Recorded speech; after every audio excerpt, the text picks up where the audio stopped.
Imagine a world without denim. Imagine a world without beards. Imagine a world without my long locks of beautiful hair. I can only imagine.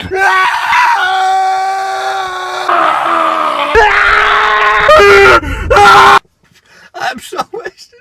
I'm sponsored by God. So I Can Only Imagine is about the singer Bart Millard, who is the lead singer of the band MercyMe, who back, I can't remember exactly, early 2000s, I believe, wrote a song called I Can Only Imagine. And I believe it is still, I think it is the #1 best-selling, most popular Christian worship song ever written, or at least for a long time it was. And it's a really great song, and the reason the song is so good and so powerful is because of the story behind it. Bart had a very abusive father, and most of this movie, I Can Only Imagine, is centered around Bart Millard's rise to fame and his relationship with his father and the destructiveness of that relationship. And also the movie has a lot to do with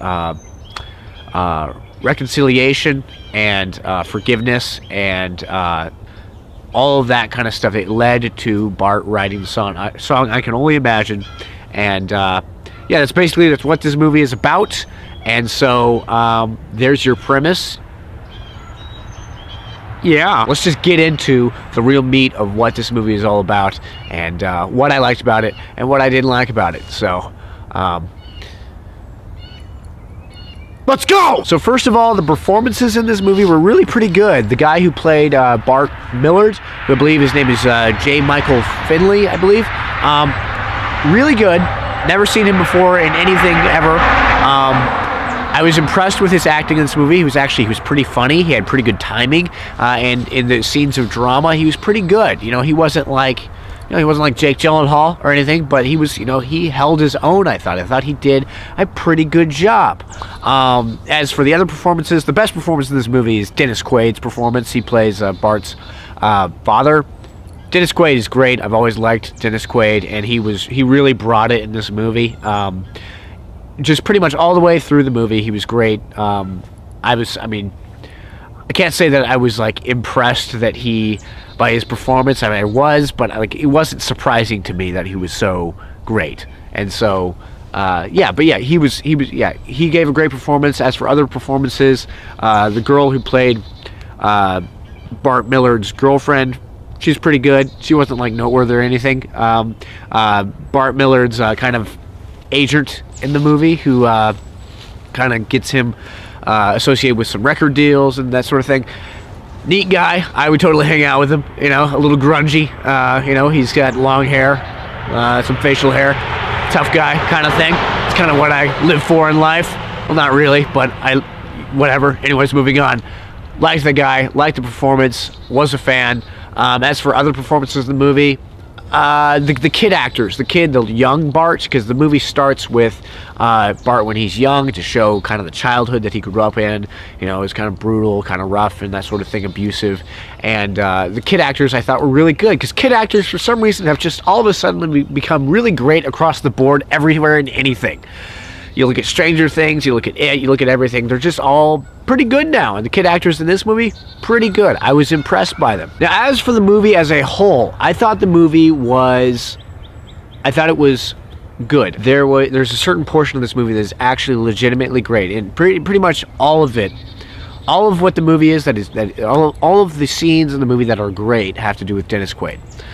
Dennis Quaid and J. Michael Finley's scenes, particularly in the second half of the movie, that whole portion of the movie, it's about 30 minutes, is actually, I think, A material. I was impressed by it. It was really good, very emotional, even got me, crying a little bit. You didn't hear that. And I was very impressed by the conflict that was shown on screen between the characters and the emotion, and I thought just Dennis Quaid really brought it in this movie, and J. Michael Finley brought it in this movie, and I was very impressed with the whole relationship between Bart and his father. It was very moving. It was very emotional. It was very powerful. Now, as for the rest of the movie, I thought the beginning of the movie and also the ending of the movie, there's some over dramatic kind of stuff. There's some stuff that you can't believe, that I just don't believe happened. Like, for instance, towards the beginning of the movie, Bart's with his band, and they're not really a worship band or anything. They're just more like, just kind of playing secular music kind of stuff. And just all of a sudden, Bart's like, he decides to sing a worship song at this secular gig. And, well, he does this worship song in this secular gig, and some, like, it's not a church. And I did not believe it whenever a bunch of the people in the crowd put their hands up like, oh, praise Jesus, oh, yeah. I didn't believe it at all, because that doesn't happen at these sort of venues. It just, maybe one or two would put their hands up, but there were like 10 people that put their hands up, and I was like, I don't think it would go over so well, and in that sort of setting. And so there was stuff like that. It was a little unrealistic, a little movie moment-ish. So yeah, there's some over-dramatic elements in the beginning and the ending of the movie. There's one scene at the ending of the movie that Bart's called up on stage, and that, as I understand, actually did happen. So that was a movie moment that actually happened in real life, but the movie, it was just a bit shaky in the beginning, a bit shaky in the end, and there were some bits of dialogue and bits of humor that didn't really work for me. There were a few bits of acting that didn't quite didn't work so well in the beginning and the ending of the movie. And so I would say that overall the movie is pretty good. I would recommend it. I would say that the portion of specifically Dennis Quaid kind of reconciling with Bart and the movie is A material. It's really great. It's awesome. I would say that the movie as a whole, though, is probably a B-, because it wasn't a fully balanced film, I would say.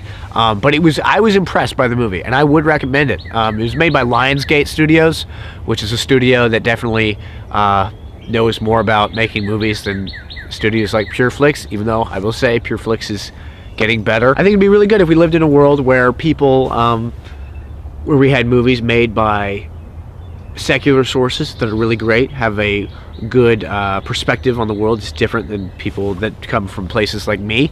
I think that it would be really cool if we lived in a world where movies were made from more Christian backgrounds, religious backgrounds, that were also really good, had good messages, but weren't preaching or shouting down or beating you with a Bible or anything. So that we live in a world where we have conflicting views, but we're all learning something about somebody that's different than us, and we're coming together, we're reconciling, we're becoming friends again, and we're not shouting and promoting chaos. And I think that I can only imagine is a good sign that at least the Christian movie making industry is getting away from the Bible thumping, Bible slapping mentality. Anyways, ladies and gentlemen, those are my thoughts on the movie I Can Only Imagine. Please make sure to leave any thoughts or comments you have about the movie in the comment section below. Also, what you think of the song I Can Only Imagine. And as always, if you like this video, please like it and subscribe, tell your friends about the channel, and never forget to be